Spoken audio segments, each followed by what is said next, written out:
Welcome back to Keisha's Crumbs. It's almost New Year's, y'all, so let's get to it. We are going to cook some of these good fortune recipes, beginning with red beans and rice. Now, this brand is no stranger to the home cook nor the restaurateur or the restaurant cook. It is Camellia. My aunt asked for beans for her birthday, so I made them a little extra, but I'll be sure to let you know what's optional. As you can see, we have Tony Chachere's, we have regular jalapeno, we have celery seed, we have Old Bay, we have Body Complete, we have parsley, we have coconut aminos, we have sweet smoked paprika, and we have fresh celery, yellow onion, red jalapenos, there's shallot there, and beef bouillon. Now, I'll tell you what's optional.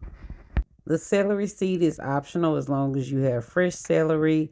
Body it complete, you can use any herb blend. You don't need coconut aminos.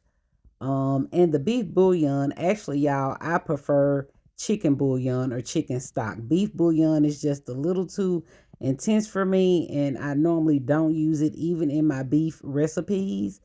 I normally go with chicken bouillon, but that's all I had on hand. So let's move on. We have these other kidney beans, y'all. This brand actually came from the Dollar Tree.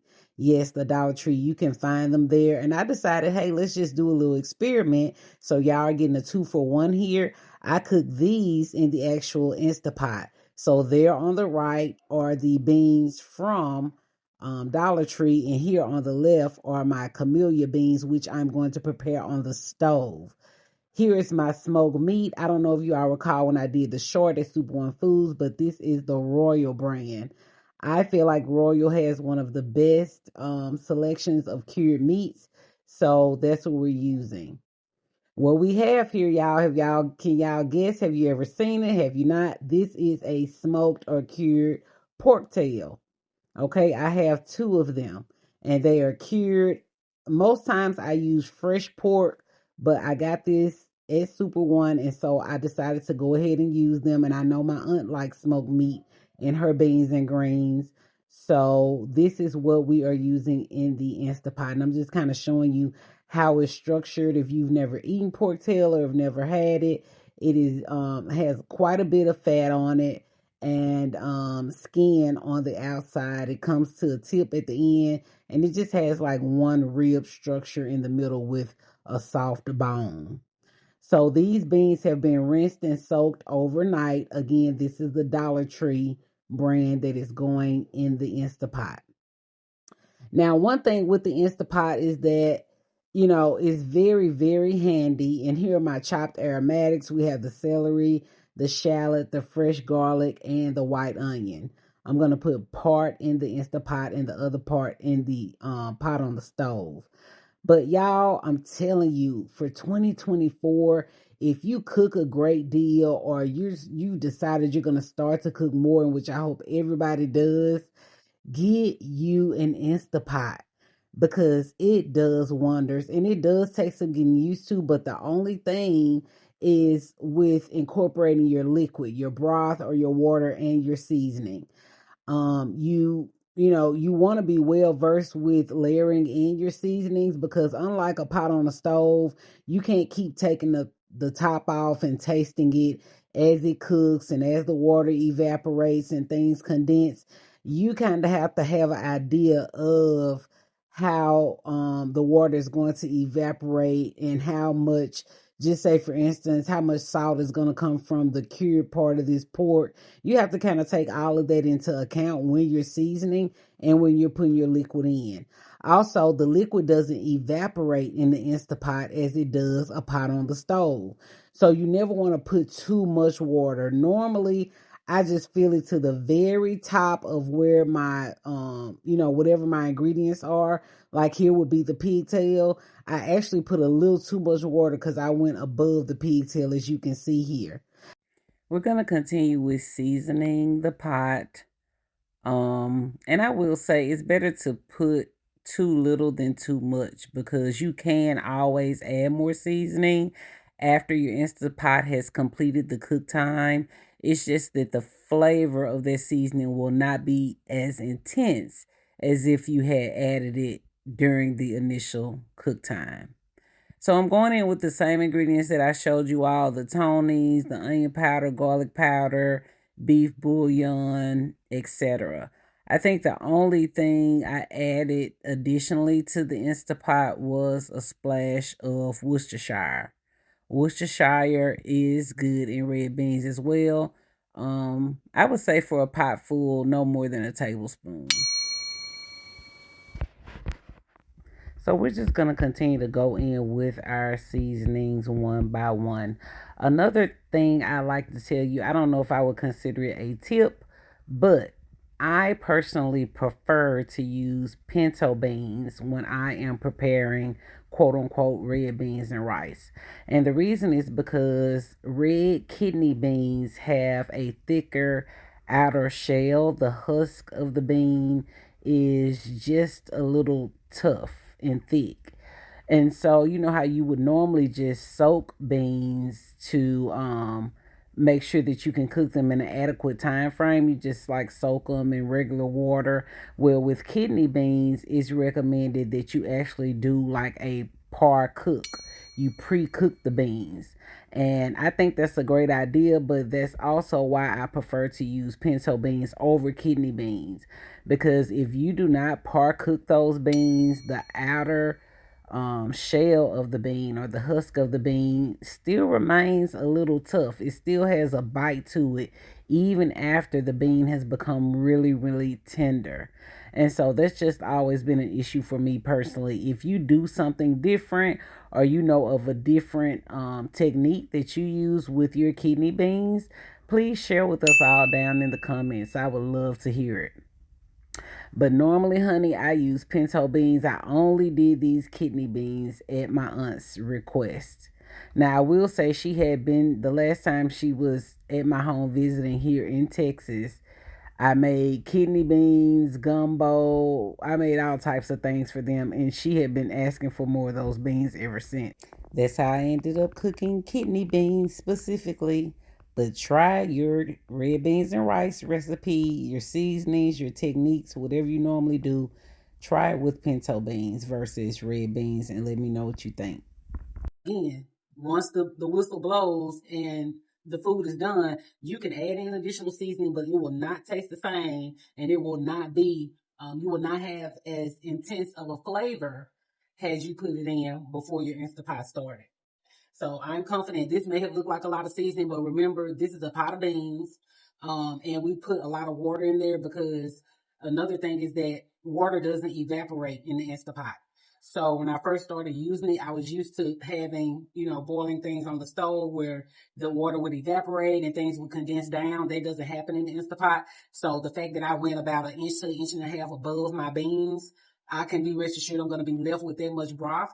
But it's because I want a brothy pot of beans. I want to be able to smush some of them and have a lot of pot liquor so they can be juicy, in other words. So, and we had to accommodate for that extra water with the way we seasoned the pot.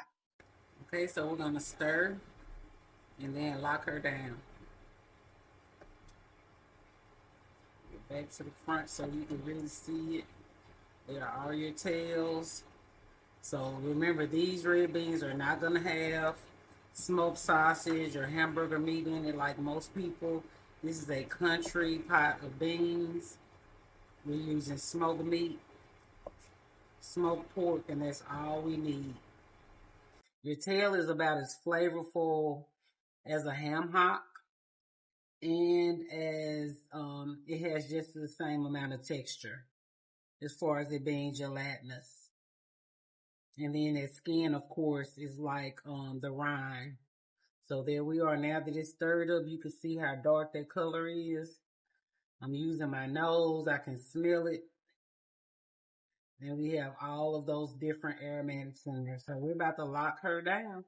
I could put some flour in there, but I'm not. I'm going to wait until the pot cooks. It's going to look watery. I can rest assure you it is going to look watery when I first take the top off. But then I'm going to smash some of the beans to thicken up the pot and let it sit. And it will be the perfect consistency. Rest assured.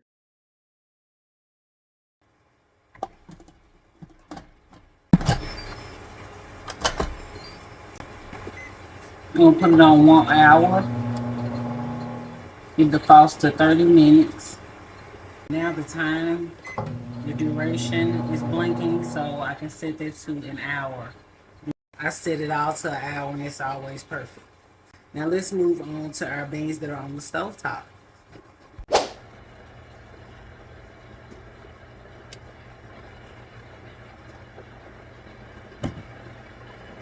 So in this pot, we have the camellia red kidney beans. And the beans are all I've put in the pot at this point. I'll be grabbing the smoked meat, which I'm showing you here. For this pot, we're using smoked turkey wings. So that's both the drum and the flat from the turkey wing, and I'm putting it right in. Now, keep in mind that if this were like a ham hocks take much longer to cook, as well as if this were fresh pork or fresh pork or turkey uncured, I would boil it first. And I'm just going to go ahead and put the tip in there. But I would have to boil the meat before the beans. That's what I would start doing. But since this is cured and it's turkey, I know that it will be done by the time these kidney beans are done because they take such a long time. Now, in the Instapot, I forgot to show you my fresh herbs. I actually have fresh basil as well as fresh thyme that I added to the Instapot. And I'm showing this to you because I'm also going to add them here. And that is my fourth a cup of brown sugar. And then I'm showing you the Worcestershire sauce again, in which I think I mentioned it earlier. I did add a splash in the Instapot. So we're going to dump it right in. One thing I love about beans, if you know what you're putting in it, you can put it all in it, and then you'll be good to go.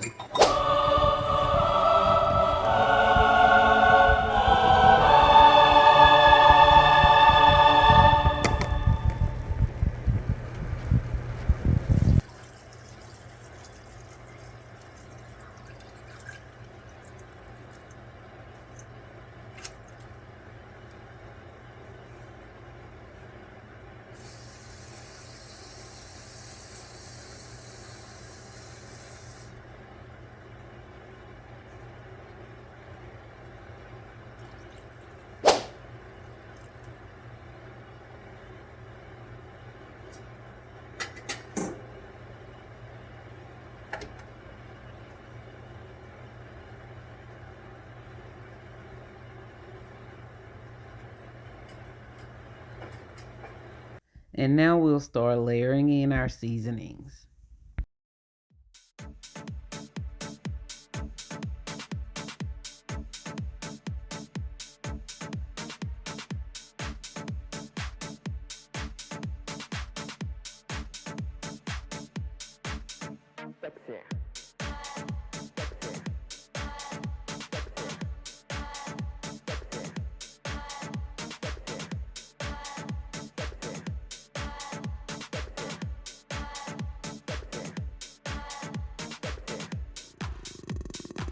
This is one thing that I didn't put in the Instapot when it's being boiled. I just dropped the entire thing in there. We'll take it out halfway through.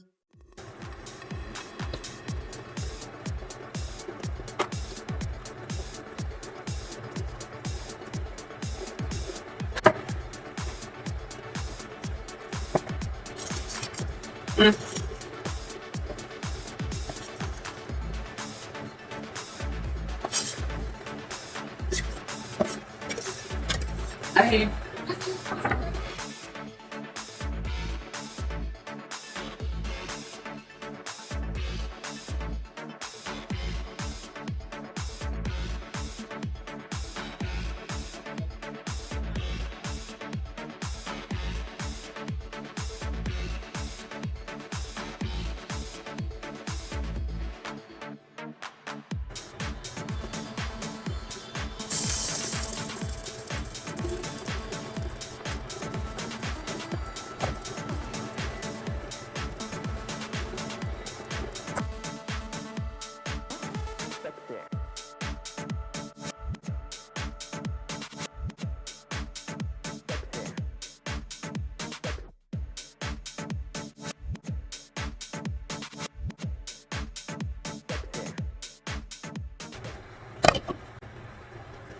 Leave it then until it comes to a boil. Ladies and gentlemen, I present to you our kidney beans with pork from the Instapot. As you can see, our broth is pretty loose, our pot liquor that is. We are not going to thicken with any form of a slurry, no flour, no cornstarch. Instead, we are going to use a different technique, which I will show you shortly. Remember, these are the beans from the Dollar Tree. So when all else fails, you can go and get $1.10 or $1.25, $1.50, however much it costs now. $1 and some change bag of beans from the Dollar Tree, and you can feed your family. Transitioning over to our camellia beans here on the stove top, you can see that these have become tender as well. All together, the Instapot took about an hour to an hour and a half to cook, and the beans were so similar in texture, y'all, that what I've done is I've taken the majority of the beans out of here, like 3/4 of the pot out of here, and mixed them in with the camellia beans on the stove top because you could not tell the difference. I thought maybe they would cook up differently and that they wouldn't get as tender or something weird, but nothing different happened whatsoever. So I have taken 3/4 of this pot of beans and incorporated them with the camellia beans on the stove top. And at this point, what you see me doing is I'm thickening up the pot liquor by smashing the beans on the side of the pot. You can do that, or you will see where I will actually take some of the beans out of the pot and put them in a bowl, about a cup to a cup and a half, and I just smash the beans inside of the bowl. And then when I smashed them up really well, I incorporated them back into the pot. So that's just a quicker way to do it. Normally, I just smash them up against the side of the pot with the spoon, but I needed quite a bit of thickening.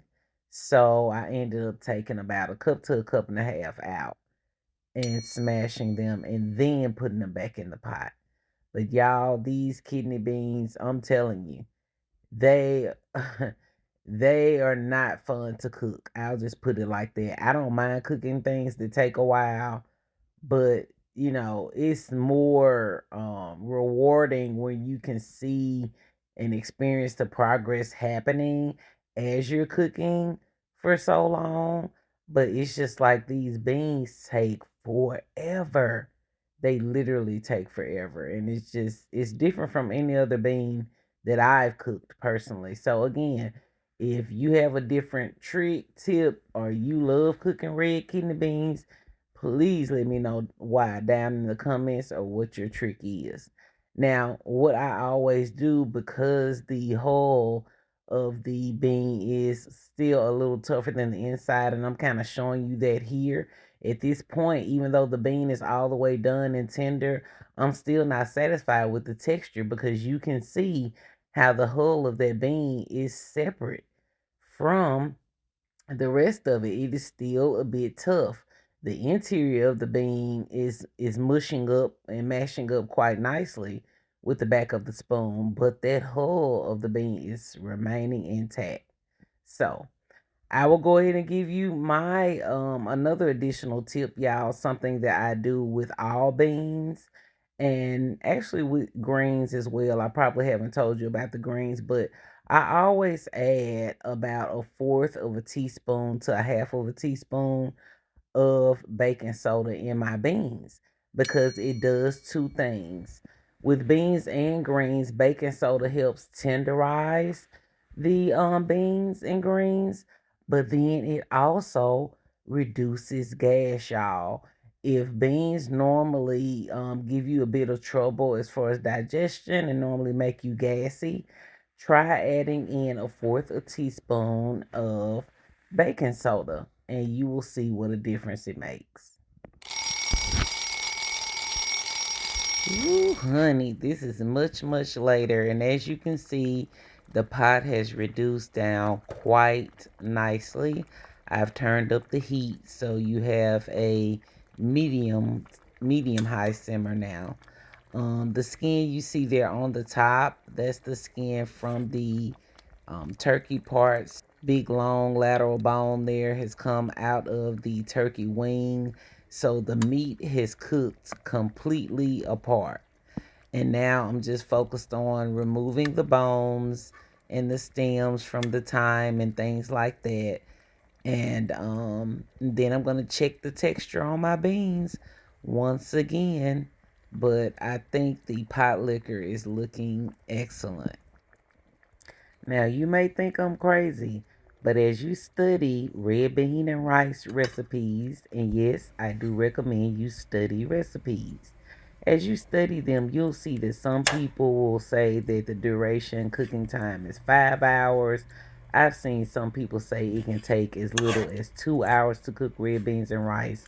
Well, that may be true for them. I wouldn't dare say that it's not. However, in order to get the entire bean, not just the inside, but that outside too, in order to get it to the texture that I prefer, it took closer to 6 hours. I'll be honest. And as you can see, this is a very thick pan, very heavy duty. It's not that I was opening the pot excessively. It just really took that long to get to the desired texture. And I'm gonna show you when I pinch a bean between my fingernails.